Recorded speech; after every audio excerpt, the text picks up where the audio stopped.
The heavy oak doors of Courtroom 4B creaked open at exactly 9:47 a.m., and the bustling noise inside immediately hushed to an uncomfortable silence.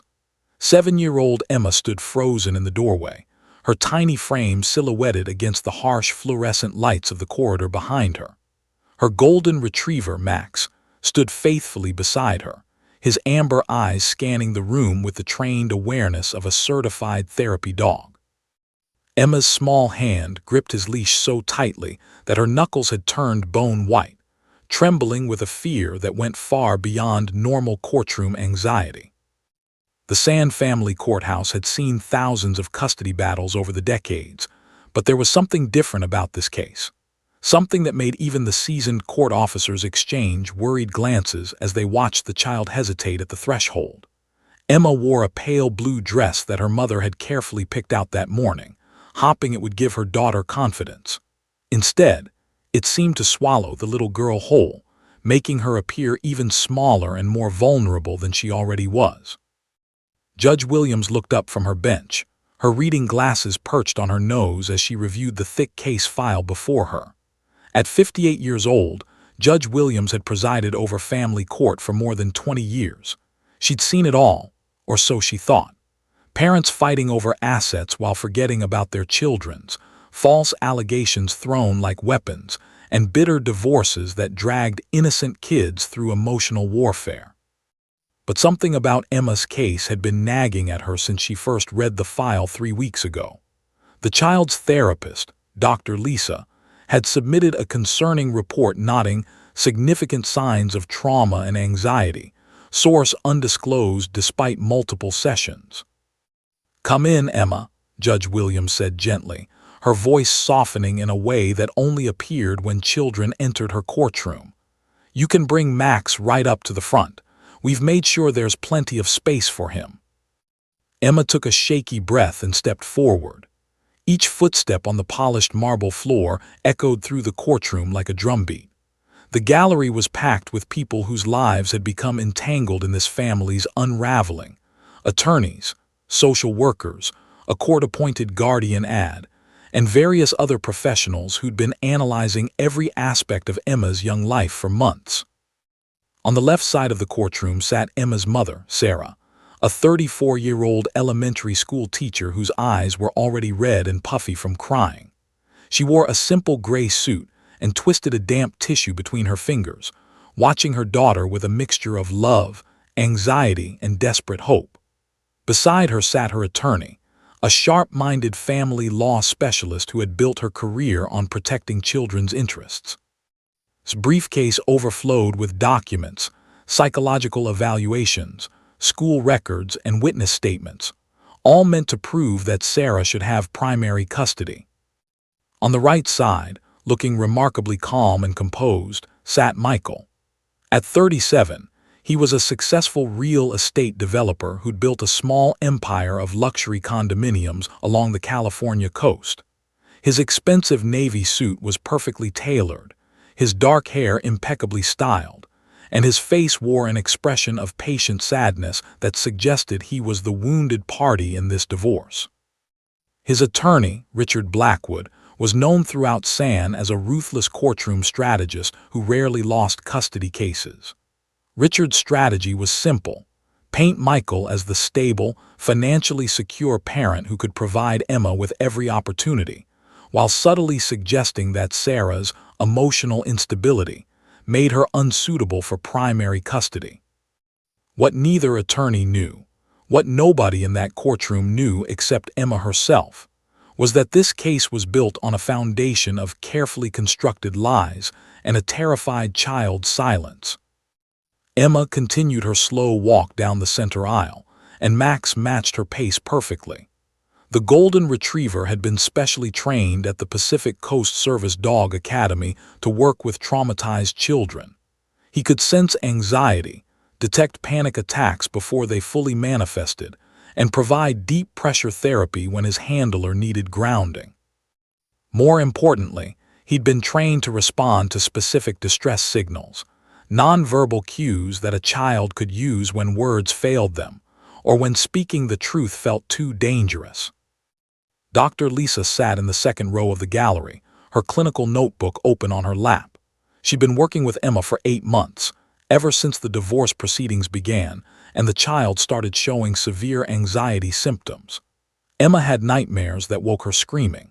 She developed a nervous habit of picking at her fingernails until they bled. Her grades had dropped from straight A's to barely passing. She refused to eat on the days she knew she'd have to visit her father. But despite dozens of therapy sessions using every child-friendly technique doctor knew, Emma had never revealed the source of her trauma. She'd only whisper, "I can't tell. Something bad will happen if I tell." That's when Doctor had made the decision to train Emma and Max in a specialized communication system. If Emma couldn't speak her truth out loud, perhaps she could signal it. 3 quick taps on Max's head followed by a gentle squeeze of his right ear. That was the distress signal. It meant "I'm in danger," or "I need help now," or "I can't say it out loud, but something is very wrong." Doctor had taught Emma this signal during their sessions, demonstrating how Max would respond by standing alert and positioning himself protectively. They'd practiced it several times, treating it like a safety plan for emergencies. But Emma had never used it, not once in the 3 months since learning it. As Emma finally reached the front of the courtroom, the bailiff, officer, gestured toward the witness stand area. A special cushioned chair had been brought in, lower than the standard witness chair so Emma wouldn't have her legs dangling uncomfortably. A small bowl of water had been placed nearby for Max. These accommodations were Judge Williams's personal touch, small gestures that acknowledged how intimidating this environment must be for a child. Emma climbed onto the chair with Max settling immediately at her feet, his head resting against her leg. The physical contact seemed to steady her slightly, though her hand still trembled. Judge Williams smiled warmly at her, trying to project safety and reassurance across the space between them. The court reporter's fingers hovered over her stenography machine, ready to record every word. The room held its collective breath. Michael leaned back in his chair, completely relaxed. He smiled at his daughter with what appeared to be genuine fatherly affection. To everyone watching, he looked like a devoted dad who simply wanted more time with his little girl. Sarah saw that smile and felt a pang of guilt. Maybe she'd been wrong to fight so hard against joint custody. Maybe Michael really had changed since the divorce. But Emma saw that smile and her heart began to race, because she knew what hid behind it. She knew what happened during those weekend visits when no witnesses were around. She knew the threats, the pain, the fear, the shame. And she knew that if she told the truth, he'd hurt Max. He'd promised he would. The courtroom settled into absolute silence. Judge Williams opened her mouth to begin the questioning. And in that moment, Emma realized that her entire life was about to change, one way or another.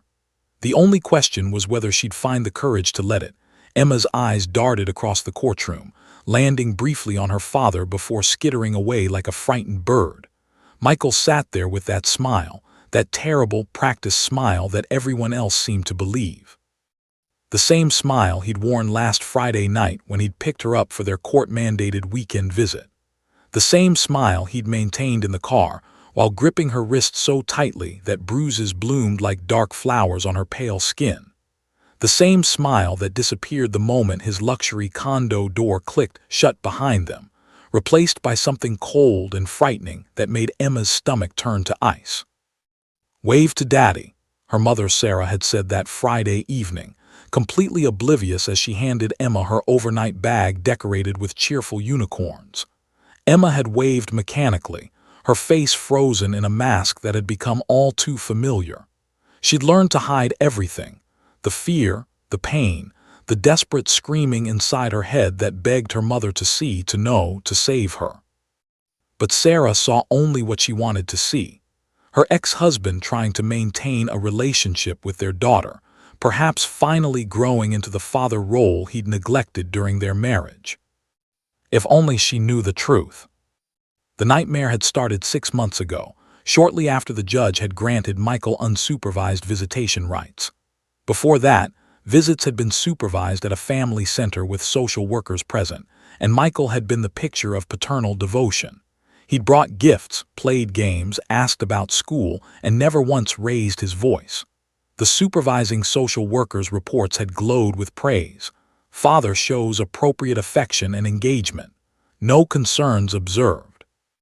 Recommend progression to unsupervised visits. That recommendation had sealed Emma's fate. The first unsupervised weekend had seemed normal enough. Michael had taken her to the aquarium, bought her ice cream, let her stay up past her bedtime watching movies. Emma had actually started to relax, thinking maybe her father had genuinely changed. But on Sunday morning, everything shifted. She'd accidentally spilled orange juice on his expensive white carpet, just a small splash, barely noticeable. But Michael's face had transformed in an instant, and Emma had seen something in his eyes that she'd never seen before. Rage, pure and unfiltered. What happened next had changed her forever. The grabbing, the shouting, the way he'd squeezed her arm until she cried out in pain. And then, worst of all, the cold calculation that had settled over him afterward. He'd knelt down to her level, his voice dropping to a terrifying whisper. "If you tell anyone, your mother, your therapist, anyone, I will hurt Max. I know where he sleeps. I know how to make it look like an accident. Do you understand me, Emma?" She'd understood perfectly. Max wasn't just her therapy dog. He was her best friend, her protector, the only being in the world who seemed to truly understand her pain. The thought of anything happening to him was more terrifying than anything Michael could do to her. So she'd nodded, tears streaming down her face, and promised to keep quiet. From the witness chair, Emma watched as her mother dabbed at her eyes with a crumpled tissue. Sarah had been crying so much lately, worn down by the stress of the custody battle and the mounting legal fees that were draining her teacher's salary. She'd lost weight, developed dark circles under her eyes, and started seeing her own therapist to cope with the anxiety. Emma wanted so desperately to tell her mother everything, to run into her arms and confess the horrible secret that was eating her alive from the inside. But every time she opened her mouth to speak, she'd see Michael's face in her mind, hear his whispered threat, and imagine Max lying hurt or worse. The abuse had escalated with each visit. Michael was careful, always calculated. He never left marks that couldn't be hidden by clothing. He never hurt her right before school or therapy appointments when people might notice changes in her behavior immediately. He'd learned the system, understood exactly how to exploit it, and he discovered that threatening Max was far more effective than threatening Emma herself. A child might eventually break silence to save herself, but to save her beloved dog. That was a different kind of leverage entirely. Emma's therapist, doctor, had known something was deeply wrong. During their sessions, Emma had become increasingly withdrawn. She'd stopped making eye contact, stopped engaging in the play therapy activities they'd once enjoyed together. Her drawings, which doctor carefully analyzed for signs of trauma, had grown darker, literally darker, filled with heavy black and gray strokes, figures with no faces, houses with no doors or windows. Classic signs of a child feeling trapped with no escape. "Emma, sweetie, you can tell me anything," doctor had said gently during one session about 3 months ago. "Whatever is bothering you, we can work through it together. You're safe here." But Emma had only shaken her head, her small body rigid with tension. "I can't," she'd whispered. "Something bad will happen if I tell. Something really, really bad." Doctor had reported her concerns to the court, documenting everything carefully in her clinical notes. But without specific allegations, without concrete evidence, there was little she could do except continue therapy and hope that eventually Emma would find the courage to speak. That's when she'd introduced the distress signal with Max, a way for Emma to communicate danger without having to say the words out loud, without technically telling in a way that might trigger Michael's threats. Now, across the courtroom, Michael's attorney Richard Blackwood was preparing his opening remarks. He shuffled papers with practiced efficiency, ready to paint his client as the victim of a vindictive ex-wife trying to alienate him from his daughter. Emma's stomach churned. She could feel bile rising in her throat. Max sensed her distress immediately, lifting his head to look at her with those knowing brown eyes that seemed to see straight into her soul. The truth was a living thing inside Emma, clawing to get out. It had been growing for 6 months, fed by every frightening weekend, every whispered threat, every moment of pain and fear. It pressed against her chest, making it hard to breathe. It filled her throat, choking her. It pounded in her head like a drum that never stopped beating. But louder than the truth was the fear. Fear for Max. Fear that no one would believe her. Fear that somehow, despite everything, Michael would convince them all that she was lying, that he was the good father he pretended to be. After all, he was rich, successful, charming. Who would believe a 7-year-old girl over a respected businessman with expensive lawyers? Judge Williams was speaking now, her voice kind but official, explaining the proceedings to Emma in simple terms. The words washed over Emma like waves, present but not quite penetrating the fog of anxiety that surrounded her. Her father's eyes were on her. She could feel them even without looking directly at him. Those eyes that could switch from warm to cold in an instant. Those eyes that had watched her cry and felt nothing. Emma's hand found its way to Max's head, her fingers tangling in his soft golden fur. The familiar texture grounded her slightly, reminding her that she wasn't completely alone in this nightmare. Max pressed harder against her leg, his weight solid and reassuring. He was trained to detect stress hormones, to sense when his handler needed support. Right now, Emma's body was practically screaming with distress signals that only Max could detect. Somewhere in the back of her mind, Emma remembered Doctor teaching her the signal: 3 taps and an ear squeeze. A secret code that would tell Max, and anyone watching who understood, that she was in danger. But she'd promised herself she'd never use it. Using it meant risking Max's safety. Using it meant the truth would have to come out. Using it meant everything would change, and change was terrifying even when staying the same was unbearable. The courtroom felt like it was closing in around her, the walls pressing closer with each passing second. Her father's smile never wavered. Her mother's tears continued to fall, and Emma sat trapped between them, carrying a secret that was slowly destroying her from the inside out. The questions were about to begin, and Emma had no idea how she was going to survive them. Judge Williams adjusted her reading glasses and leaned forward slightly, her weathered hands folded on the bench before her. Her face softened into an expression she reserved only for the youngest witnesses, a look that had taken years to perfect, warm enough to provide comfort but professional enough to maintain the courtroom's dignity. She'd learned long ago that children needed to feel safe before they could speak their truth, and right now, the little girl sitting before her looked anything but safe. "Emma," Judge Williams began, her voice gentle as morning sunshine, "I want you to know that this isn't like school. There are no wrong answers here. I'm just going to ask you some questions about your life, about the things you like to do, and about your family. Does that sound okay?" Emma nodded almost imperceptibly, her throat too tight to produce words. Max shifted at her feet, his warm presence a lifeline in the stormy sea of her anxiety. She could feel dozens of eyes on her, lawyers, court staff, her parents, doctor, all waiting, watching, expecting something from her that she wasn't sure she could give. "Let's start with something easy," the judge continued, offering an encouraging smile. "What grade are you in, sweetheart?" "2nd grade," Emma whispered, her voice so soft that the court reporter had to lean forward to catch the words. "2nd grade, that's wonderful. And what's your favorite subject in school?"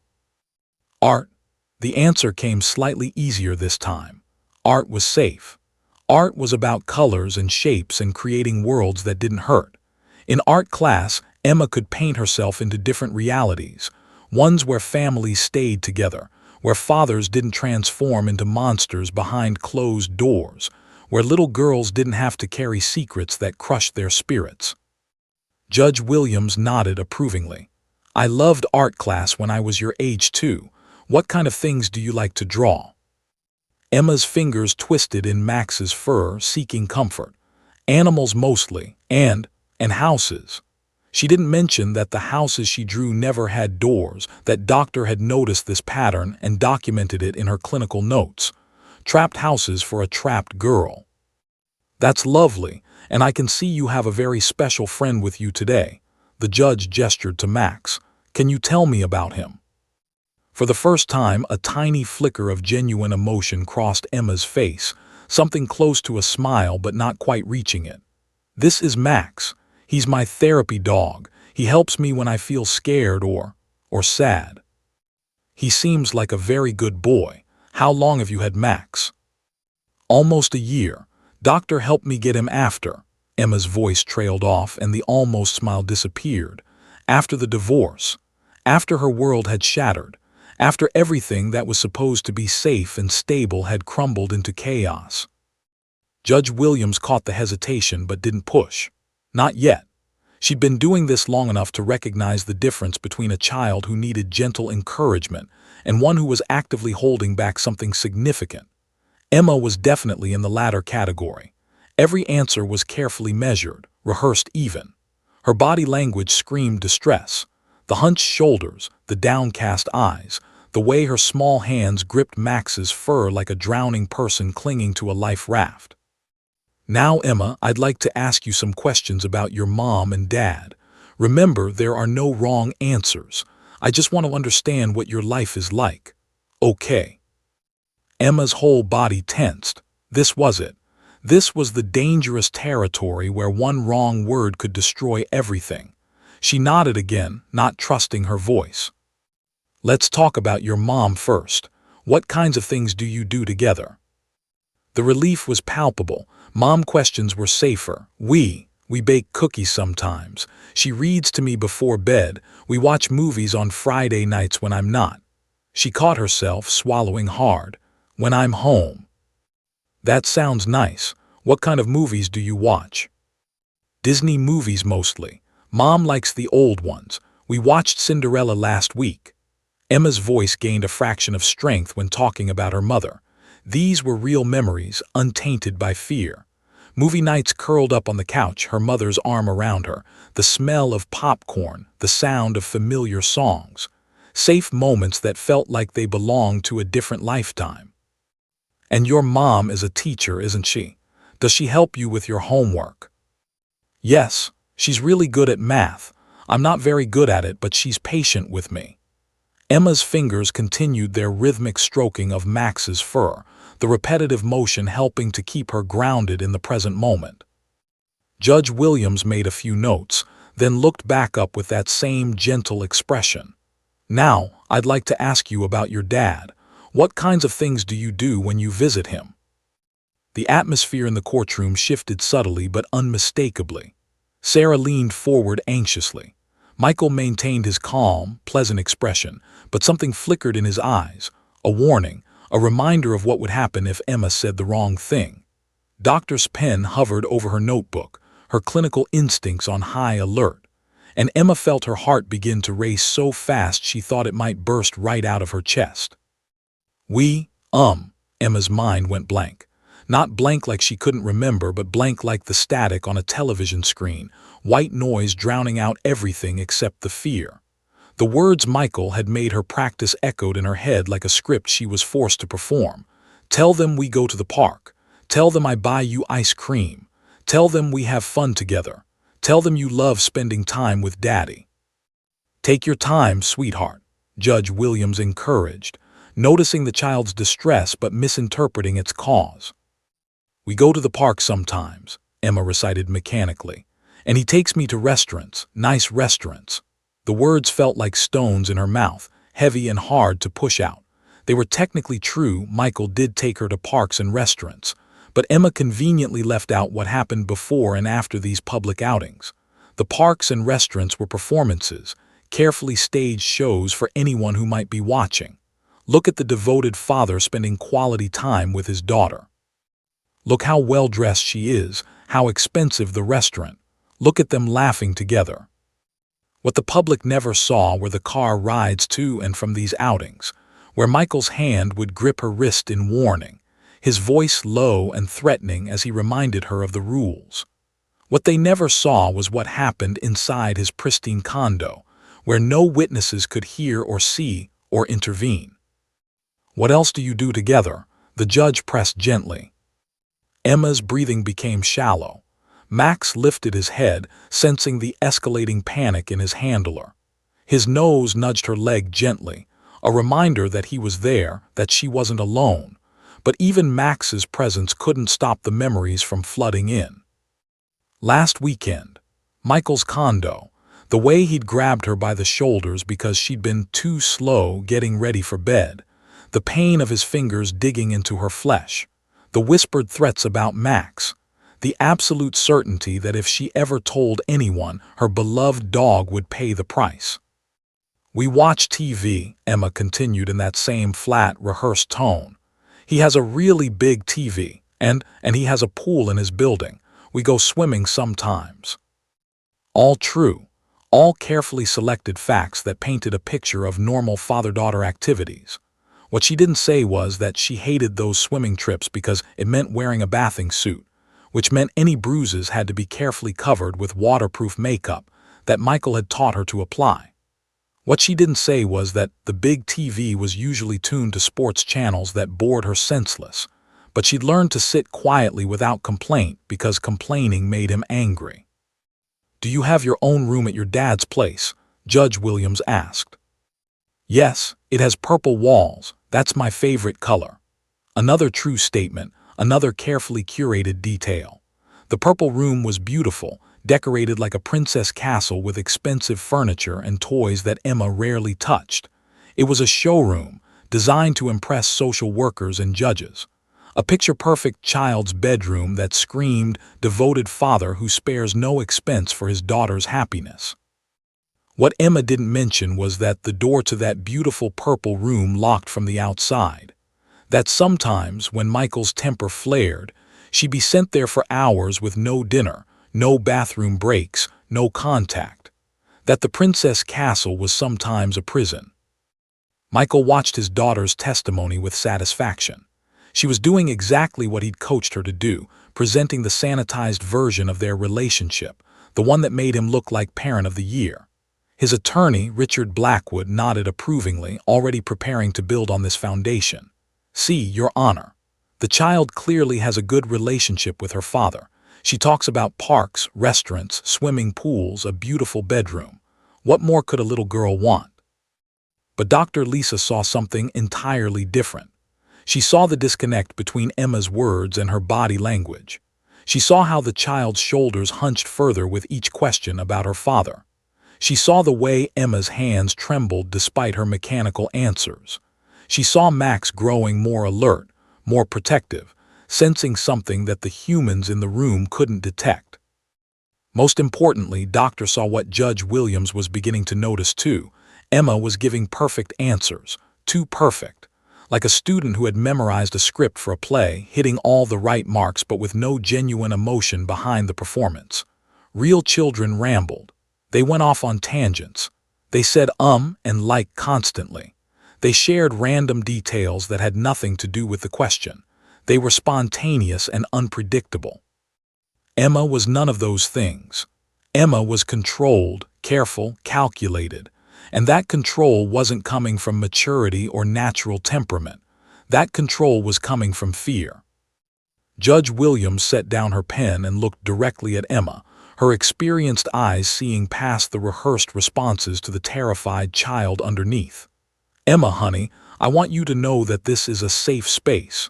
You can tell me anything, anything at all, and you won't get in trouble. Do you understand?" Emma's eyes welled with tears. She understood. She understood more than Judge Williams could possibly know. She understood that safety was an illusion, that nowhere was truly safe when monsters wore the faces of fathers. She understood that "you won't get in trouble" didn't protect Max from the consequences of her truth. The judge's next question hung in the air like a blade waiting to fall. "Is there anything about your visits with your dad that makes you uncomfortable or scared?" And in that moment, Emma stood at a crossroads. She could continue the performance, maintain the lie, protect Max by sacrificing herself. or she could let the truth begin to crack through the carefully constructed facade. Her hand found Max's head again, her fingers trembling against his warm fur. The words "no, everything is fine" formed on her lips, the safe answer, the expected answer, the answer that kept her in the nightmare but kept Max safe. But before she could speak, something inside her shifted. 6 months of accumulated pain, fear, and desperation pushed against her chest like a physical weight, and Emma realized with sudden startling clarity that she was breaking. The truth was going to come out one way or another. The only question was whether it would be now or later after even more damage was done. Her mouth opened, but no sound came out. And across the courtroom, Michael's smile finally began to fade. The silence in Courtroom 4B was suffocating. Emma's mouth remained open, frozen in a moment of terrible indecision. Judge Williams waited patiently, her kind eyes never leaving the child's face. Sarah gripped the edge of her seat so tightly that her knuckles had gone white, sensing that something monumental was about to happen but not understanding what.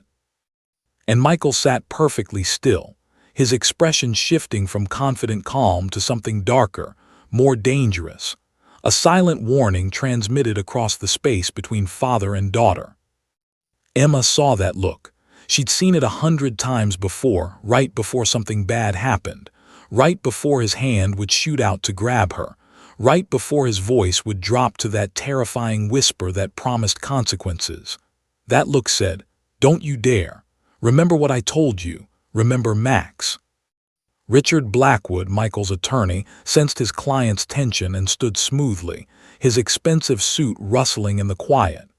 "Your Honor, perhaps we should take a brief recess. The child appears to be getting tired and—" "I didn't ask for your input, Mr. Blackwood," Judge Williams said firmly, never taking her eyes off Emma. "Sit down." The attorney sat, but not before exchanging a loaded glance with Michael. They both knew that Emma was teetering on the edge of something, and they needed to regain control of the situation before she fell over into truth-telling territory. But Judge Williams had seen that look too, and her judicial instincts, honed over 2 decades of watching families disintegrate in her courtroom, were screaming that something was very, very wrong. "Emma," the judge said softly, leaning forward even further, "I'm going to ask you that question again, and I want you to take all the time you need to answer. There's no rush here. Is there anything about your visits with your dad that makes you uncomfortable or scared?" Emma's chest felt like it was caving in.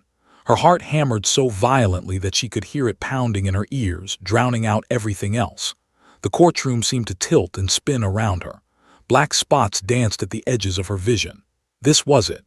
This was the moment where everything would either shatter or continue in the same horrible pattern forever. She opened her mouth again, and this time a sound came out, barely more than a whisper, but a sound nonetheless. "He sometimes." Michael's eyes bored into her like lasers.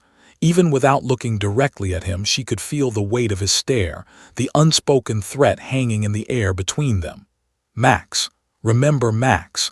If you say one word, Max will pay for it. Do you want that on your conscience? Do you want to be responsible for hurting your best friend?" The words died in Emma's throat. She couldn't do it. She couldn't sentence Max to whatever horrible fate her father had planned. The truth was too expensive, the cost too high. Tears spilled down her cheeks as she shook her head frantically.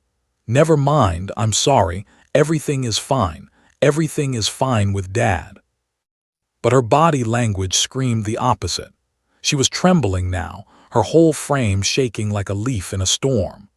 Max immediately sensed the escalation in his handler's distress. His training kicked in automatically. He rose to his feet, ears alert, body tensing in preparation to provide support or protection as needed. Doctor sat forward in her seat, her clinical notebook forgotten in her lap. She recognized this pattern. This was what happened in their therapy sessions whenever Emma got close to revealing the source of her trauma. The approach, the almost confession, and then the panicked retreat. But this time felt different. This time, Emma seemed to be fighting against herself, torn between the desperate need to speak and the paralyzing fear that kept her silent. "Emma, sweetheart, you're safe here," Judge Williams repeated, though she was beginning to doubt her own words. The child clearly didn't feel safe, and the judge's radar was pinging louder with each passing second. Something was deeply wrong, but without concrete information, her hands were tied. Michael's attorney seized the moment. "Your Honor, it's clear that the child is simply overwhelmed by the courtroom environment. Perhaps if we could—" "Mr. Blackwood, I warned you once already. The next time you interrupt, you'll be held in contempt." Judge Williams's voice had steel in it now. She returned her attention to Emma, whose tears were flowing freely now, dripping off her chin and onto Max's golden fur. Then Sarah did something unexpected. She stood up slowly, her face pale and stricken, and spoke directly to her daughter across the courtroom, a violation of protocol but one driven by pure maternal instinct. "Emma, baby, whatever it is, you can tell us. I promise I'll keep you safe. I promise." "Mrs., please sit down," Judge Williams said, but there was less authority in her voice now and more understanding. A mother knew her child, and Sarah clearly sensed something that the legal proceedings had failed to uncover. "I won't sit down," Sarah's voice cracked with emotion. "Look at her, look at my daughter. Something is terribly wrong, and we're all just sitting here following procedures while she's falling apart." She took a step toward Emma, tears streaming down her own face now. "Baby, please, whatever it is, I can fix it. I can protect you. Just tell me what's wrong." "Mrs., I understand your concern, but you need to—" Judge Williams began, but she was interrupted by something that would change everything. Michael stood abruptly, his chair scraping loudly against the floor. His calm facade had cracked completely, replaced by barely controlled rage. "This is ridiculous. My daughter is obviously being manipulated by her mother's theatrics. Sarah has been trying to turn Emma against me since the divorce began, and this is just another." And that's when it happened. The sound of Michael's voice, raised, angry, aggressive, triggered something primal in Emma. It was the voice from the condo, the voice that preceded pain and fear, the voice that haunted her nightmares. Her entire body went rigid with terror, her breathing becoming rapid and shallow. She was having a panic attack, right there in the witness chair in front of everyone. But this time, something was different. This time, instead of freezing completely or trying to make herself smaller and invisible, Emma's hand moved. It moved without conscious thought, driven by pure instinct and 6 months of accumulated trauma finally reaching a breaking point. Her trembling fingers found Max's head, and then almost in slow motion it happened, 3 quick taps against his skull. Tap, tap, tap. Her hand slid down to his right ear, a gentle squeeze held for just a moment. The distress signal, the emergency code that doctor had taught her 3 months ago, the signal she'd sworn to herself she'd never use because using it meant everything would have to come out into the open. The signal that meant, "I'm in danger. I need help. I can't say it out loud, but something is very, very wrong." Max's response was immediate and unmistakable. His entire demeanor shifted in an instant. The friendly, gentle therapy dog transformed into a protective guardian. He stood up to his full height, his body positioning itself between Emma and the rest of the courtroom, specifically between Emma and where Michael stood. His tail stopped wagging. His ears went back slightly. His stance widened, becoming more solid, more defensive. He didn't bark or show aggression, but his message was crystal clear to anyone who understood dog behavior. My handler is in distress. My handler needs protection. Most people in the courtroom didn't understand what they'd just witnessed. Sarah saw her daughter make some gesture with the dog and saw the dog react, but she didn't comprehend the significance. Michael's attorney saw it as simply the dog responding to the general chaos of the moment. Even Sarah's attorney missed the importance of what had just occurred. But 2 people in that courtroom understood perfectly. Dr. Lisa shot to her feet, her eyes wide with recognition and horror. She'd taught Emma that signal. She'd practiced it with her during therapy sessions. And Emma had just used it, in a courtroom full of witnesses in front of a judge with her father present. The implications were staggering. Doctor's mind raced. Emma had finally signaled distress, which meant she was finally ready to disclose, or she was in such acute danger that her survival instincts had her fear. And Judge Williams, who had attended that training seminar on therapy animals just 6 weeks ago, felt her blood run cold. She recognized exactly what she'd just seen. The presenter at that seminar had been Dr. Rachel Martinez, a leading expert on service animals in legal settings, and she'd spent an entire segment discussing distress signals and emergency communication systems between traumatized children and their therapy animals. 3 taps followed by an ear squeeze, Dr. Martinez had explained, is one of the most common distress signals taught in trauma-informed therapy animal programs. When you see this signal, you are witnessing a non-verbal cry for help from a child who cannot or will not speak their truth out loud. Judge Williams had taken copious notes during that presentation. She'd even asked questions about how to recognize such signals and what legal protocols should be followed if they were observed in a courtroom setting. And now, sitting before her was a terrified 7-year-old girl who had just sent up a flare that only those trained to see it would recognize. The judge's mind shifted into a different gear entirely. This was no longer a standard custody hearing. This was an emergency situation involving a child in acute distress, possibly in danger. Protocol demanded immediate action. Michael was still talking, still defending himself against his ex-wife's theatrics, completely unaware that his daughter had just set in motion a chain of events that would destroy his carefully constructed lies. He was so focused on controlling the narrative that he missed the moment Judge Williams's expression transformed from judicial patience to protective fury. "Stop!" The judge's voice cut through the courtroom like a knife through butter. It wasn't loud, but it carried an authority that made everyone freeze instantly. Michael's mouth snapped shut mid-sentence. Sarah stopped crying. The attorney stopped moving. Even the court reporter's fingers paused over her machine. Judge Williams stood slowly, her eyes locked on Emma and Max, her mind already running through the emergency protocols for situations involving potential child abuse. Her heart was pounding, but her voice remained steady and controlled. 20 years of judicial experience had taught her how to maintain calm in crisis situations, even when every instinct screamed to grab the child and run. "Everyone except essential court personnel," Judge Williams said, her tone leaving absolutely no room for argument, "exit this courtroom immediately." The next 60 seconds would change everything.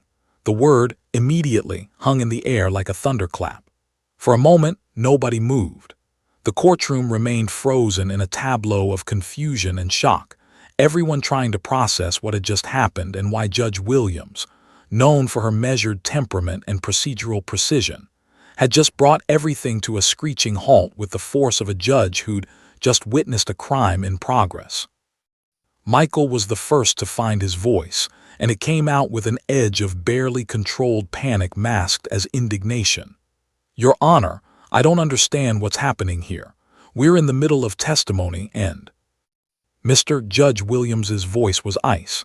"I said everyone out. That includes you now." The color drained from Michael's face. In all the months of custody proceedings, the judge had never spoken to him in that tone. She'd been professional, cordial even. But now her eyes held something that made his stomach drop, suspicion and worse, certainty. He opened his mouth to protest again, but his attorney grabbed his arm firmly. "Don't," Richard Blackwood hissed under his breath. "You'll make it worse. We need to comply and figure out what triggered this."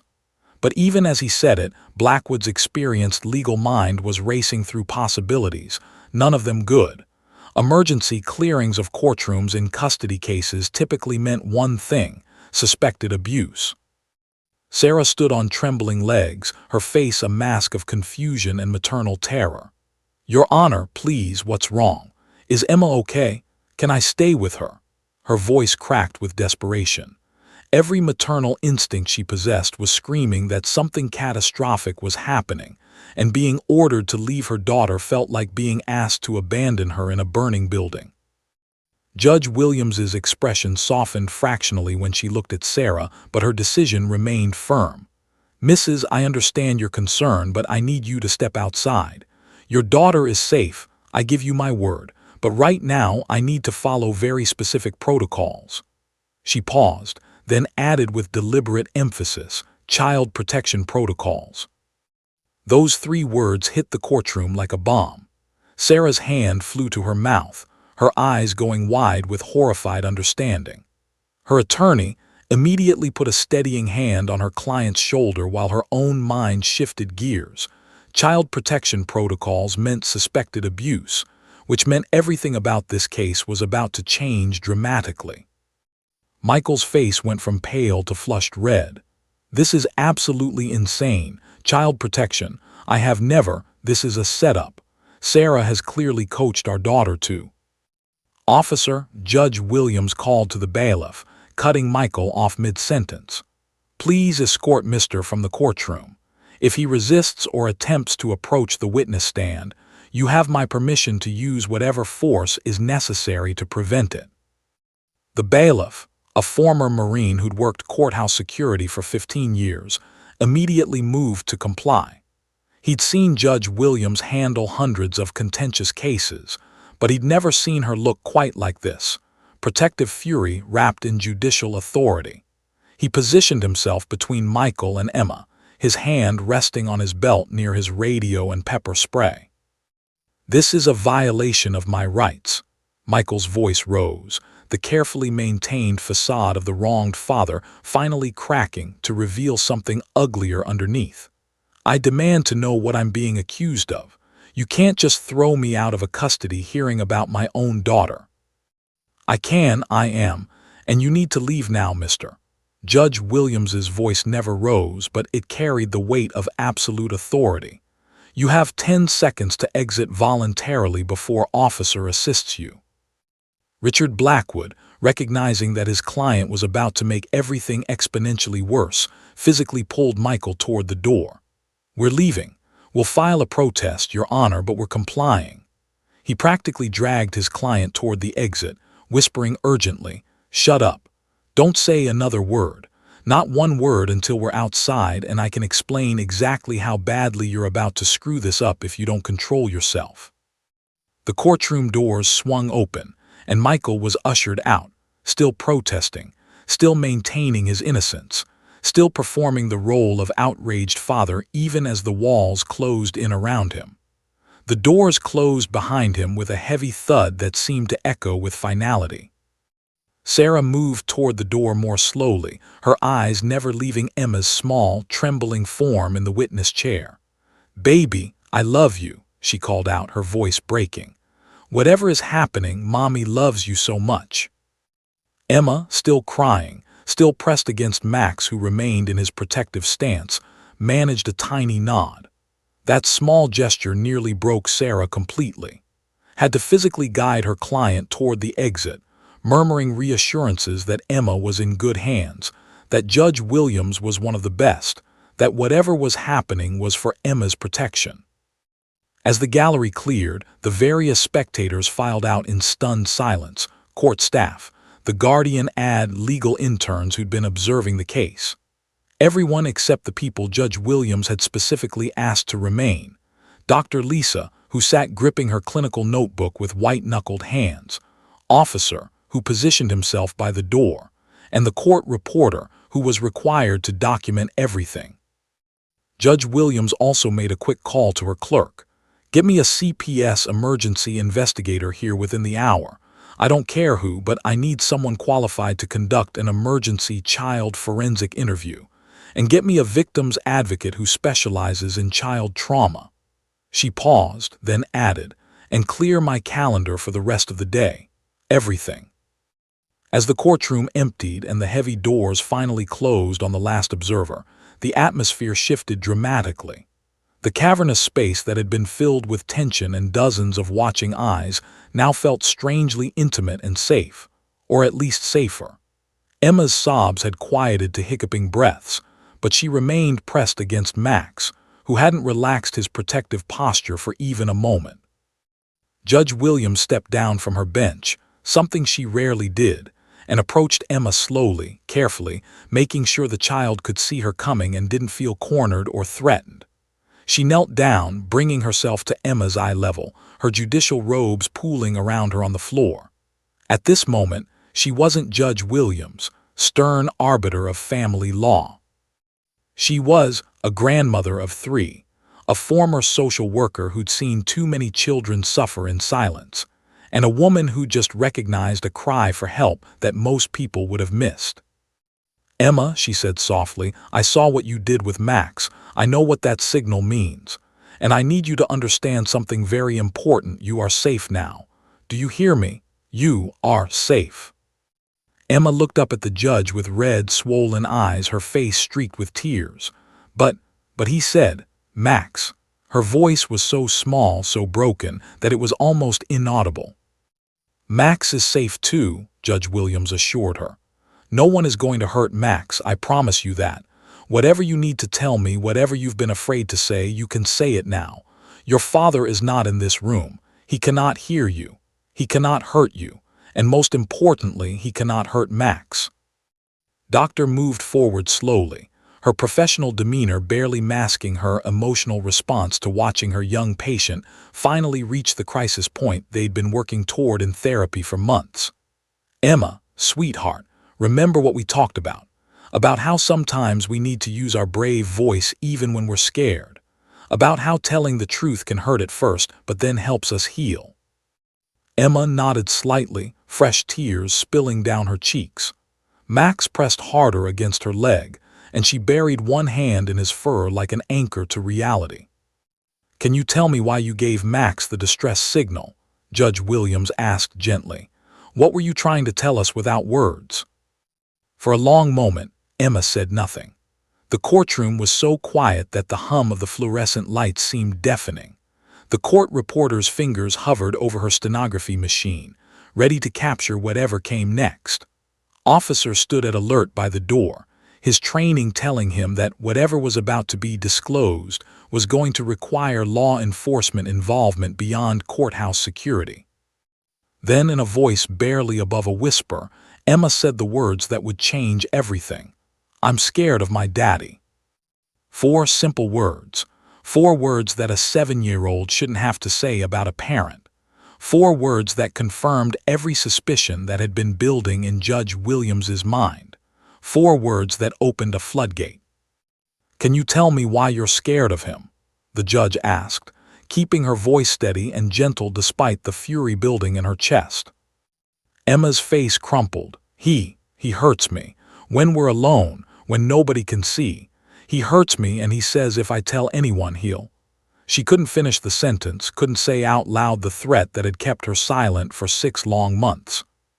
"He'll hurt Max," Doctor finished quietly, pieces clicking into place. "That's what he threatened, isn't it? That's why you couldn't tell me in our sessions." Emma nodded miserably. I wanted to tell Mommy, but I couldn't let him hurt Max. Max is all I have when everything is scary. If Max was gone, I'd have nothing." The words tumbled out now, no longer contained by fear because the worst had happened. She'd used the signal, she'd started telling, and the sky hadn't fallen. Max was still here, still pressed against her, still okay. Judge Williams felt her eyes sting with tears she couldn't allow herself to shed. Not yet. Not while a child needed her to be strong and professional. But inside, her heart was breaking for this little girl who'd been carrying such a terrible burden, who'd been protecting her dog at the expense of her own safety and... "Emma," the judge said firmly, "I need you to listen to me very carefully. Your father is not going to hurt Max. He's not going to hurt you either ever again. Do you understand? What he did to you was wrong, very, very wrong, and grown-ups are going to make sure he can never do it again." "But he said," Emma started. "He lied," Judge Williams interrupted, her voice full of controlled anger, not at Emma but at the man who'd terrorized this child. Adults who hurt children are very good at lying and making scary threats to keep children quiet, but those threats only work if the children stay silent. You just did the bravest thing you could possibly do. You told the truth, and now we can protect you." Emma looked at the judge with an expression that was equal parts hope and terror. Hope that maybe, just maybe, the nightmare was finally ending, and terror that it might somehow get worse before it got better. Officer was already on his radio, speaking in low tones to dispatch. Judge Williams caught the words "possible child abuse case" and "need units standing by." The legal machinery was grinding into motion now, unstoppable and relentless. Michael had no idea that his world was about to collapse around him, but it was coming, swift and certain as a judge's gavel fall. "Emma," Judge Williams said, "there are going to be some people who need to talk to you about what happened. They're trained to help children who've been hurt, and they're very kind. Is it okay if we call them now?" Emma looked at Max, then at Doctor, then back at the judge. Finally, she nodded. "Will Max stay with me?" "Max will stay with you the entire time," the judge promised. "He's not going anywhere." And with that assurance, Emma began to tell her story. In the quiet sanctuary of Judge Williams's private chambers, Emma sat in an oversized leather chair that made her look even smaller than she was. Max lay across her feet, a warm, protective barrier between her and the rest of the world. The room was less intimidating than the courtroom, filled with law books, family photos, and a small plant on the windowsill that somehow made everything feel more human, more safe. Dr. Lisa sat beside Emma, close enough to provide comfort but careful not to crowd her. Judge Williams had taken a seat across from them, deliberately choosing a regular chair instead of sitting behind her imposing desk. This wasn't about power or authority anymore. This was about giving a traumatized child the space to finally speak her truth. Officer stood quietly by the door, no longer in his intimidating bailiff posture but softer, more approachable. He'd raised 3 daughters of his own and knew exactly what kind of monsters could hide behind respectable facades. His jaw was clenched tight as he waited, already suspecting what they were about to hear, but hoping desperately that he was wrong. Within 20 minutes of Judge Williams's emergency call, 2 additional people arrived. Detective Sarah Martinez from the San Police Department's Child Abuse Unit entered first, a woman in her early 40s with kind eyes and a no-nonsense demeanor that inspired both trust and confidence. She'd interviewed hundreds of child abuse victims over her 15-year career, and she knew the delicate balance required to get accurate information without already damaged children.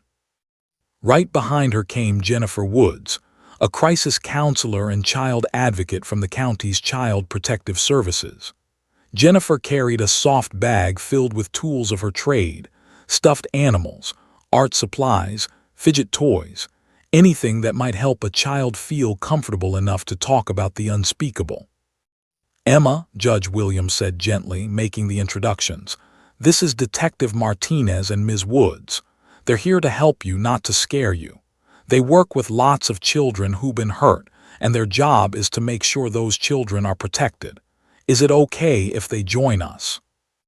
Emma nodded hesitantly, her fingers still buried in Max's golden fur.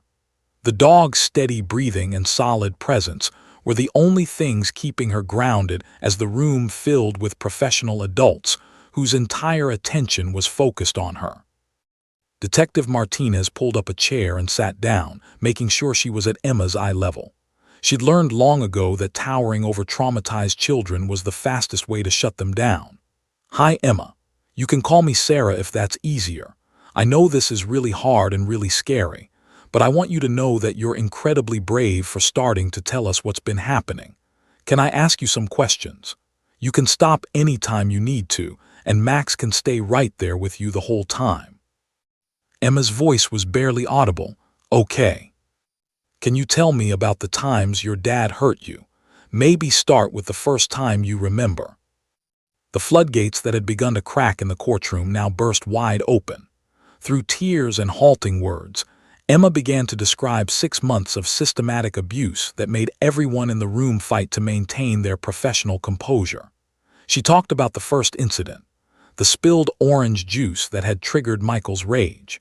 She described how he'd grabbed her arm so hard it left bruises that she'd had to cover with long sleeves for a week.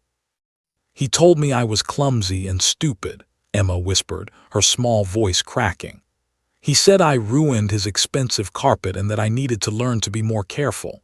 Then he squeezed my arm really, really hard. It hurt so bad I cried, and that made him even madder." Doctor reached over and gently took Emma's free hand, providing silent support while the child continued. Jennifer Woods was quietly taking notes, documenting every detail that would later become crucial evidence. Emma described how the abuse had escalated. The grabbing became hitting. The hitting became worse things that she struggled to put into words, her 7-year-old vocabulary insufficient to describe the pain and fear she'd experienced. Detective Martinez asked careful, specific questions, trained to gather legally admissible information without leading the witness or putting words in her mouth. "Did he ever hurt you in places that your bathing suit covers?" the detective asked gently, using language designed for child interviews. Emma nodded, fresh tears streaming down her face. "Sometimes. And he said if I told anyone, they'd think I was lying because he's an adult and I'm just a kid. He said grown-ups always believe other grown-ups, not children." Judge Williams closed her eyes briefly, her professional mask slipping just enough to show the grief and rage underneath. In 20 years on the bench, she'd heard countless abuse disclosures, but it never got easier. Each one felt like a personal failure, another child who'd suffered while the system that was supposed to protect them had remained blind. "Emma, did your dad ever tell you specifically what would happen if you told someone?" Detective Martinez asked, knowing that the threats were as important as the abuse itself. They explained the silence, the fear, the carefully rehearsed testimony they'd witnessed in the courtroom. "He said he'd hurt Max," Emma said, her voice stronger now, as if speaking the threat out loud somehow diminished its power. "He knows where we live. He said he could get to Max anytime he wanted. He said he'd make it look like an accident, like Max just got sick or ran away or got hit by a car. He said nobody would ever know it was him." The room fell silent for a moment, everyone processing the calculated cruelty of using a child's beloved therapy dog as leverage to ensure her silence. It was manipulation of the most sophisticated kind, threatening something the child loved more than herself, knowing that maternal instinct extended even to the animals children bonded with. "He practiced with me," Emma continued, the words flowing more freely now. "Before court, he made me rehearse what to say. He told me exactly how to answer questions. He said to talk about the parks and restaurants and my purple bedroom. He said if I made him look like a good dad, then I could keep Max safe, but if I told the truth." She couldn't finish the sentence, but she didn't need to. Detective Martinez exchanged glances with Judge Williams. This level of premeditation, this calculated coaching of a child witness, elevated the case from simple abuse to something far more sinister. Michael hadn't just hurt his daughter. He'd systematically groomed her to lie under oath, threatened her into silence, and manipulated every aspect of the custody case to maintain access to his victim.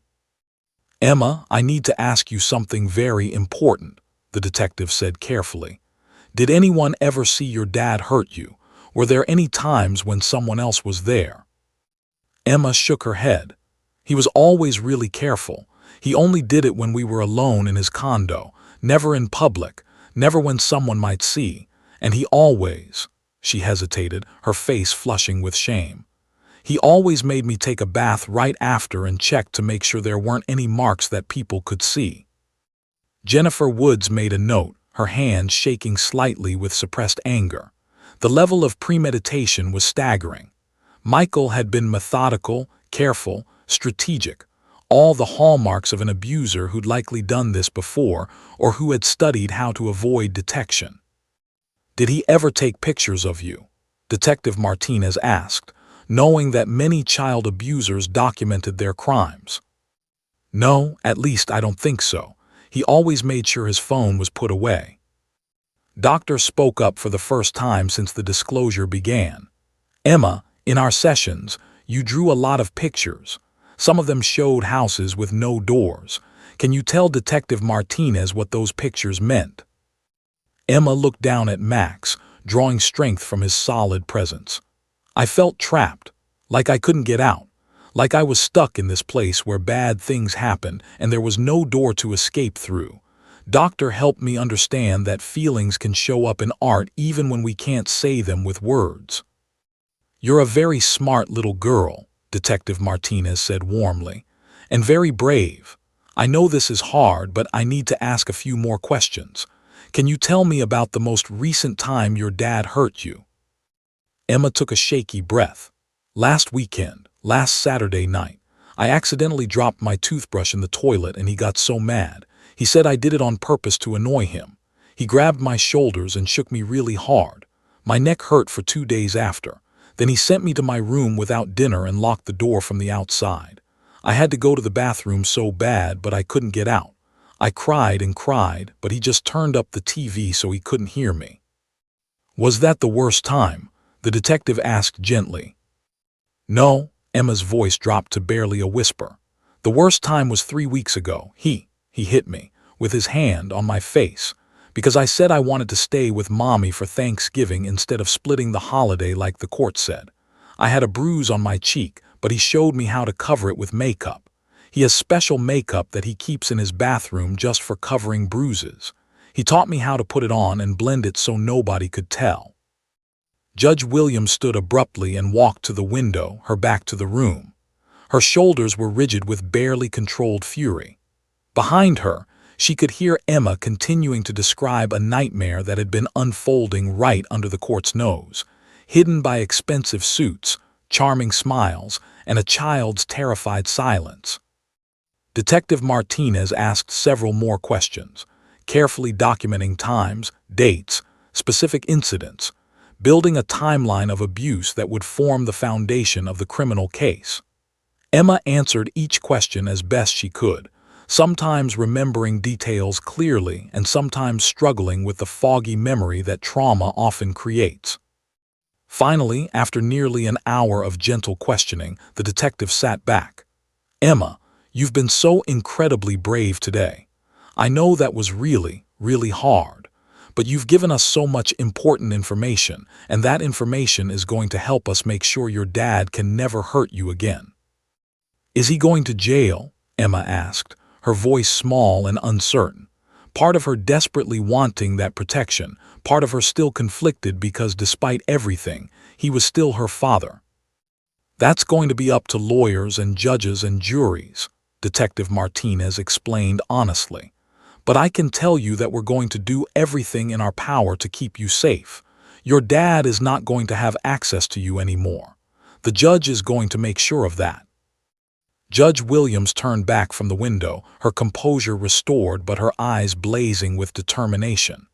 "Emma, I'm going to issue an emergency protective order right now. That means your father is not allowed to come near you, contact you, or even be in the same building as you. If he tries, he'll be arrested immediately. Do you understand?" Emma nodded, and for the first time in 6 months, something that looked almost like hope flickered across her tear-stained face. "And Max? Is Max safe too?" "Max is safe," Judge Williams promised. "I'm including him in the protective order. Your father cannot come near Max either. And I'm going to make sure that when you go home with your mother today, and you are going home with your mother today, there will be police protection to ensure your father doesn't try to approach either of you."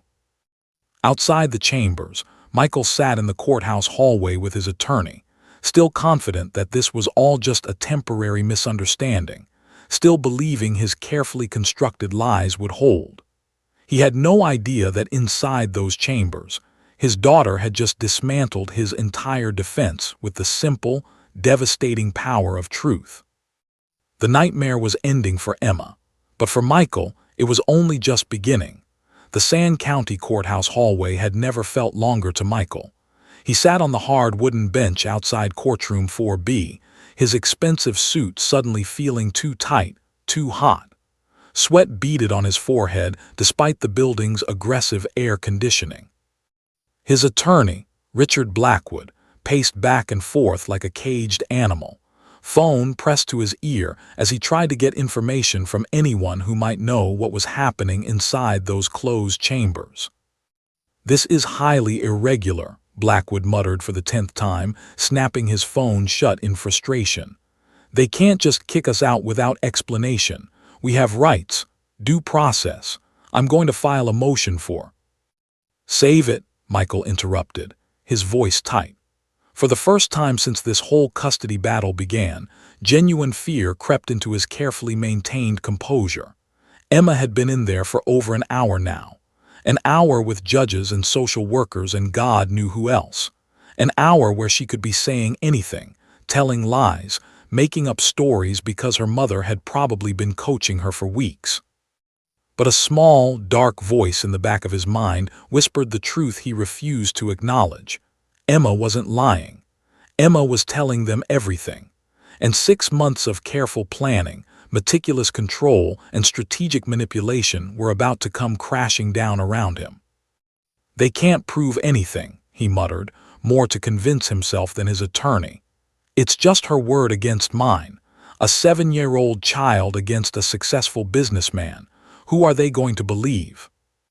Blackwood stopped packing and looked at his client with an expression that was hard to read, part concern, part calculation, and possibly part disgust. He'd been a defense attorney long enough to recognize when a client was guilty, and every instinct he possessed was screaming that Michael was guilty as hell. "Michael, if there's anything you need to tell me, anything at all, now is the time. If your daughter is making specific allegations—" "She's not making allegations because there's nothing to allege," Michael snapped, but his voice cracked slightly on the last word. "This is Sarah's doing. She's been poisoning Emma against me since the divorce. Parental alienation. We can use that. We can." The courtroom doors suddenly swung open with a bang that made both men jump. Officer emerged first, his face set in hard lines that promised no mercy. Behind him came Detective Sarah Martinez, her badge prominently displayed on her belt, her hand resting on her handcuffs with practiced ease. 2 uniformed police officers followed, their presence turning the hallway into something that felt more like an arrest scene than a family court proceeding. Michael's heart stopped. This wasn't courthouse security. This was real police, criminal investigation police. His mouth went dry as dust. "Michael," Detective Martinez said, her voice carrying the weight of absolute authority, "I need you to stand up and place your hands where I can see them." "What? Why? What's going on?" Michael's voice rose to a near-panic pitch. "Richard, do something. They can't just—" "Mister, stand up now."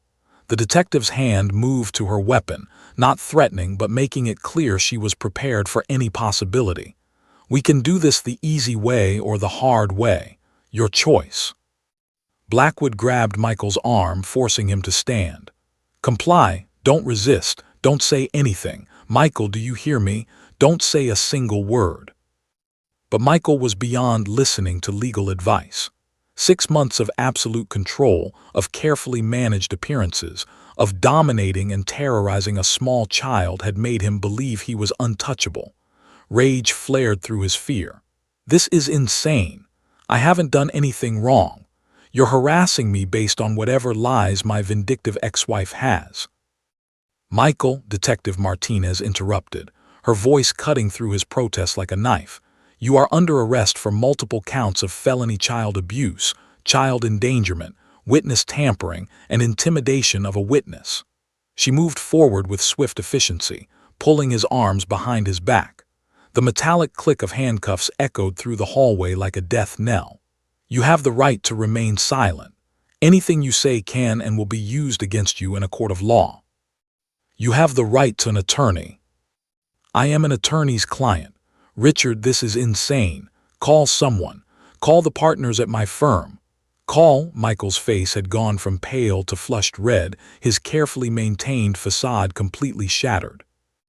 "If you cannot afford an attorney, one will be appointed to you. Do you understand these rights as I've explained them to you? I understand that this is a complete setup, that my daughter has been coached to lie, that—" "I'll take that as a yes," Detective Martinez said dryly, nodding to the uniformed officers. "Take him downstairs for booking. Full processing, photographs, fingerprints, medical examination. And make sure he's placed on suicide watch. High-profile defendants sometimes make poor decisions."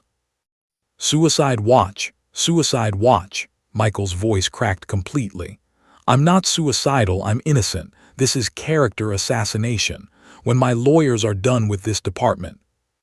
"Sir, you need to stop talking," one of the uniformed officers said firmly, taking Michael's arm and beginning to guide him toward the elevator. "Your attorney is right. Don't say another word." But Michael couldn't stop. 6 months of controlling the narrative, of being the one in power, had left him completely unprepared for this moment where control was ripped away entirely. "She's lying. Children lie. They make things up. Anyone with kids knows they make up stories. You can't just believe." The elevator doors closed on his protests, and the hallway fell into ringing silence. Richard Blackwood stood frozen, his briefcase hanging limply from one hand, his expensive suit suddenly looking rumpled and tired. Detective Martinez turned to him with an expression of professional detachment. "Your client is going to need a criminal defense attorney. I'd suggest you start making calls. Based on the victim's testimony and the evidence we're gathering, the DA is going to prosecute this aggressively." "What evidence?" Blackwood asked, his voice hollow. "What exactly did the child say?" "That's not information I can share with you at this time, but I can tell you that your client is facing 15 to 20 years in state prison if convicted on all counts. The DA might offer a plea deal, but given the premeditation and the systematic nature of the abuse, I wouldn't count on anything generous." She paused, then added, "You might want to distance yourself from this case, counselor. It's going to get very ugly very publicly."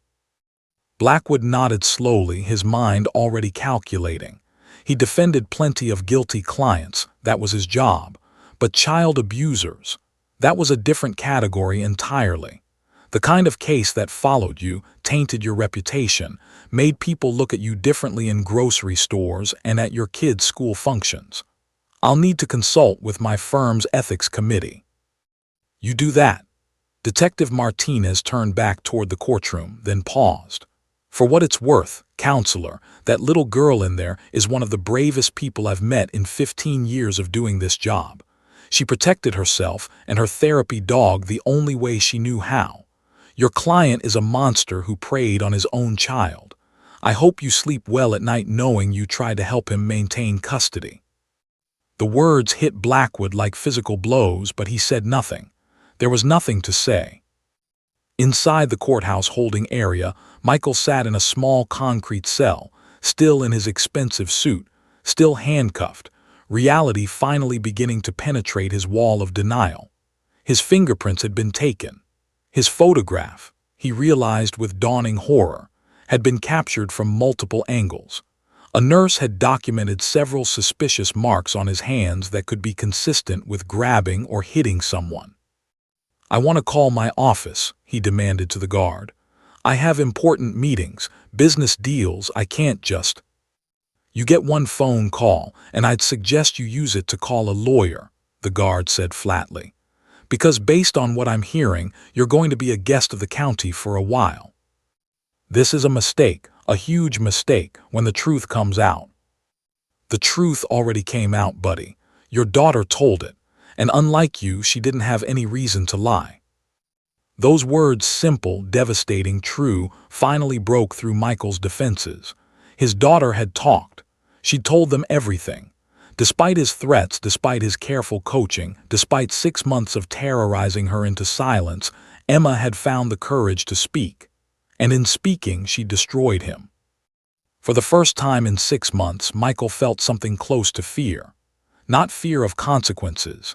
He still believed he could fight this, could hire better lawyers, could somehow spin the narrative in his favor. But fear that maybe, just maybe, his carefully constructed world was about to come crashing down in a way he couldn't control, couldn't manipulate, couldn't talk his way out of. 3 floors above, in Judge Williams's chambers, Sarah was being briefed on everything that had just happened. She'd collapsed when told the full extent of what her daughter had endured, her anguished sobs echoing through the quiet office. How did I not see it? How did I not know? I'm her mother. I should have known. Her attorney held her while she cried. Sarah, he was sophisticated, calculated. He knew exactly how to hide it. This is not your fault. She was suffering, and I just kept sending her back to him. Every weekend, I'd pack her little bag and send her off, and all that time he was.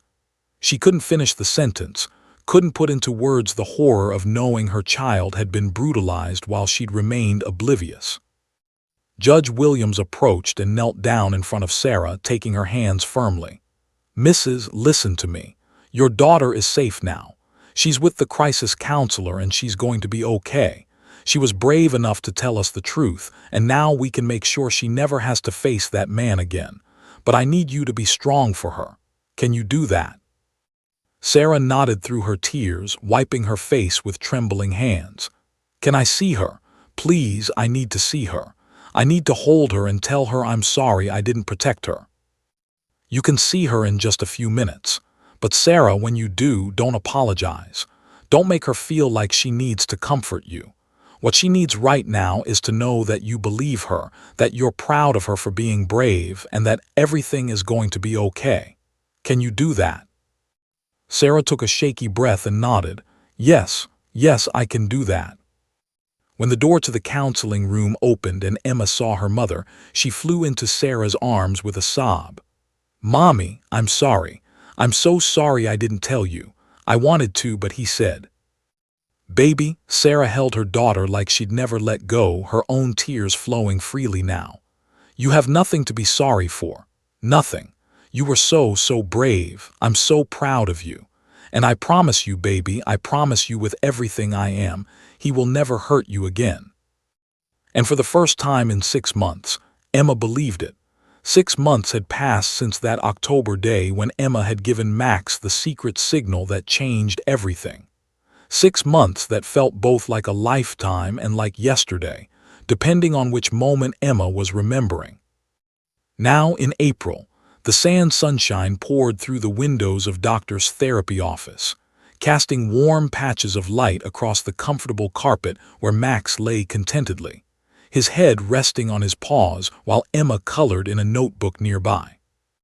Tell me about your week, Doctor said gently, settling into her chair with the same patient smile that had helped Emma through some of her darkest moments. Emma looked up from her drawing, a house, but this time with a bright red door, windows with curtains and flowers in the garden. It was good. Mom and I made chocolate chip cookies on Saturday. I got an A on my spelling test. And Max learned a new trick. I taught him to spin in a circle when I say twirl. She demonstrated, and Max immediately stood and spun gracefully, earning a treat and enthusiastic praise. That's wonderful. And have you had any nightmares this week? Emma's smile faded slightly, but she didn't look away. Only one, Tuesday night, but it wasn't as scary as before. And when I woke up, Max was right there and Mom came in and sat with me until I fell back asleep. She didn't freak out or get upset. She just stayed. Doctor made a note. 1 nightmare a week was progress, significant progress. In the first month after the disclosure, Emma had been having nightmares almost every single night, waking up screaming, afraid that her father would somehow find a way to hurt her despite the restraining orders and jail bars between them. But slowly, with consistent therapy, medication to help with anxiety, and the unwavering support of her mother and the system that had failed her before but was protecting her now, Emma was healing. The legal proceedings had moved with unusual swiftness. Michael's attorney had initially planned to fight the charges aggressively, but the evidence had been overwhelming. Emma's detailed testimony, corroborated by medical examinations that found evidence consistent with physical abuse, psychological evaluations that documented severe trauma, and forensic interviews conducted by experts, all of it painted an undeniable picture of systematic child abuse. 3 weeks after his arrest, faced with the prospect of a trial that would expose every horrific detail publicly and almost certainly result in a conviction, Michael had accepted a plea deal.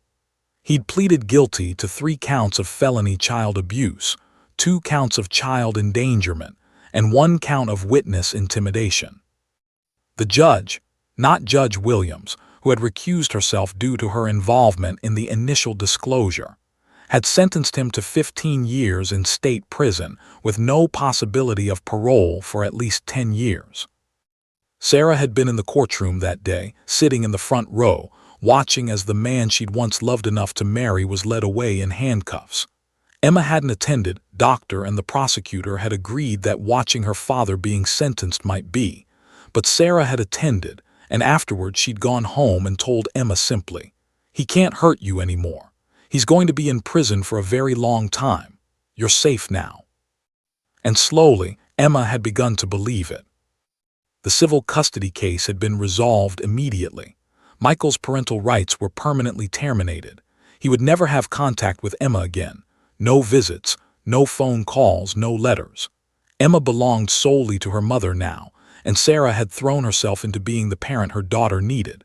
She'd attended her own therapy to process the guilt of not seeing the signs. She'd taken parenting classes focused on trauma-informed care. She'd rearranged her work schedule to be more available. She'd learned to recognize when Emma needed space and when she needed closeness. Most importantly, she'd learned to listen, really listen, to what her daughter was saying, both with words and without them. But the impact of Emma's case extended far beyond just one family's healing. Judge Williams had been profoundly affected by the case, haunted by the realization that a child had been suffering right in front of her courtroom for months before the truth emerged. She'd begun having conversations with colleagues, attending conferences, researching best practices. And she'd discovered something troubling. Very few family court judges received any training in recognizing signs of child abuse or understanding therapy animal communication systems. That discovery had sparked a mission. Judge Williams spent 6 months working with child welfare experts, therapy animal trainers, child psychologists, and law enforcement to develop a comprehensive training program. She presented her proposal to the California Judicial Council, passionately arguing that every family court judge should be required to complete specialized training in child trauma recognition, therapy animal protocols, and forensic interviewing basics. "We're making decisions about children's lives every single day," she told the council, her voice ringing with conviction. "We're deciding who they live with, who gets access to them, what their futures will look like. And we're making these decisions with incomplete information because traumatized children often can't or won't tell us what's happening to them. We need better tools. We need better training. We need to do better." The council had been moved by her presentation and by Emma's case, which had received significant media attention. "Therapy dog saves girl from abuse. The signal that changed everything," had been the headline in the San Tribune. The story had gone viral, shared millions of times on social media, featured on national news programs. People were fascinated by Max, by the secret signal, by the dramatic courtroom moment when everything had changed. But Judge Williams kept the focus on the systemic issues. She'd before the state legislature, advocating for mandatory training requirements. She'd worked with the State Bar Association to develop continuing education courses for family law attorneys. She'd collaborated with child advocacy centers to create resources for identifying abuse in custody cases. And remarkably, her efforts had succeeded. Just last week, the California legislature had passed Assembly Bill 2847, nicknamed Emma's Law, which required all family court judges to complete a minimum of 16 hours of specialized training in child trauma and therapy animal communication within their first year on the bench, with refresher courses required every 2 years. The law also mandated that child psychologists be available for consultation in all contested custody cases involving children under 12, and that therapy animals be permitted in all family court proceedings without requiring special motions. "You changed the law," Doctor had told Emma during their last session. "You know that, right?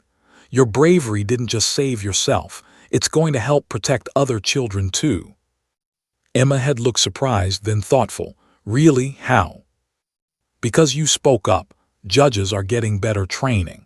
Because Max helped you communicate when words were too scary, other therapy dogs can now be in courtrooms to help other kids. Because you were brave, the system is changing to better protect children."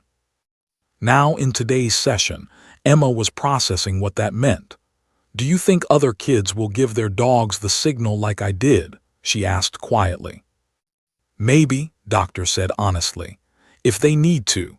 And now more judges will know what to look for. More adults will understand what children are trying to tell them without words. You started something important, Emma."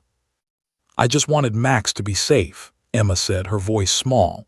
"I didn't mean to start anything big." "The bravest heroes never do," Doctor replied with a gentle smile. "They just do what they need to do to survive, and sometimes that courage inspires everyone else to be better." Emma went back to her drawing, adding more details to her house. A tree in the yard, a swing set, a family of stick figures holding hands. Her artwork had changed dramatically over the past 6 months, evolving from those trapped houses with no doors to images full of color, openness, and hope. Sarah had also transformed. The exhausted, tearful woman from the courtroom had become a fierce advocate for her daughter and for child abuse prevention. She'd joined support groups for parents of abuse survivors. She'd started volunteering with a local child advocacy center, helping other parents navigate the confusing aftermath of discovering their children had been abused. She'd even begun speaking at schools about recognizing warning signs and creating safe spaces for children to disclose abuse. "I can't change what happened to Emma," Sarah had told a room full of teachers at a recent training session. "But I can use what we learned to help other families. I can make sure other parents know what to look for. I can be the person I wish someone had been for me when Emma was suffering in silence." Max, the golden retriever whose training and Emma's courage had sparked everything, had become something of a celebrity in the therapy dog community. The Pacific Coast Service Dog Academy now used his story in their training programs, teaching handlers and their dogs about distress signals and emergency communication. Max himself seemed blissfully unaware of his fame, content to continue his job of providing comfort and support to the little girl who needed him. On a warm Tuesday afternoon in April, Emma and Sarah visited the courthouse, not for legal proceedings this time, but for a special ceremony. Judge Williams had invited them to attend a training session where she was presenting Emma's story, with names changed for privacy, to a group of new family court judges. Emma had agreed to attend, wanting to meet the judges who would be learning from what happened to her. Standing in the courthouse lobby, the same building where her nightmare had finally ended 6 months ago, Emma felt different, stronger, safer. Max stood beside her, his tail wagging gently, and her mother's hand rested protectively on her shoulder. Judge Williams emerged from a courtroom, her face lighting up when she saw them. "Emma, I'm so glad you could come. The judges are very excited to meet you and Max, if you're comfortable with that." Emma nodded. "I'm okay. I want them to know. I want them to help other kids like me." "You're remarkable," Judge Williams said softly, kneeling down to Emma's level the same way she had that day in chambers. "You know that, right? What you did took incredible courage, and because of you, we're all learning to be better at protecting children." Inside the training room, 30 family court judges from across California sat waiting. When Emma walked in with Max, spontaneous applause erupted. These legal professionals, people who spent their days making difficult decisions about families, were visibly moved by the small girl whose bravery had exposed gaps in their system and inspired real change. Emma stood at the front of the room, one hand on Max's head, and spoke in a clear voice that would have been impossible 6 months ago. "I was really scared for a long time, but Max helped me be brave, and Judge Williams saw when I needed help. I hope you'll help other kids like me, because sometimes kids can't say what's wrong with words, but that doesn't mean we're not trying to tell you." There wasn't a dry eye in the room. As they left the courthouse that afternoon, the spring sunshine warm on their faces, Emma looked up at her mother. "Do you think I'm still going to have nightmares when I'm grown up?" Sarah paused, choosing her words carefully. "Maybe sometimes. Trauma doesn't just disappear, but every day those nightmares will have less power over you, and every day you'll get stronger and braver. You're already so much braver than you were 6 months ago." "I feel braver," Emma admitted. "Like I used to feel small all the time, but now I'm starting to feel bigger." "That's healing," Sarah said, squeezing her daughter's hand. "That's what brave looks like." Emma had a long journey ahead. Healing from trauma wasn't linear. There would be good days and hard days, progress and setbacks. But she was surrounded by people who believed her, protected her, and supported her. She had Max, whose silent presence and trained responses had literally saved her life. She had her mother, who transformed guilt into action and fear into fierce protection. She had Doctor, who guided her through the complicated work of processing trauma. And she had a justice system that, while imperfect, had ultimately protected her when she'd finally found the courage to speak. Most importantly, Emma had learned something that would serve her for the rest of her life. Speaking up, even when terrified, could change everything. One small hand making 3 taps and an ear squeeze had toppled a monster, protected a child, and reformed a system. Sometimes the smallest voices, when finally heard, echo the loudest.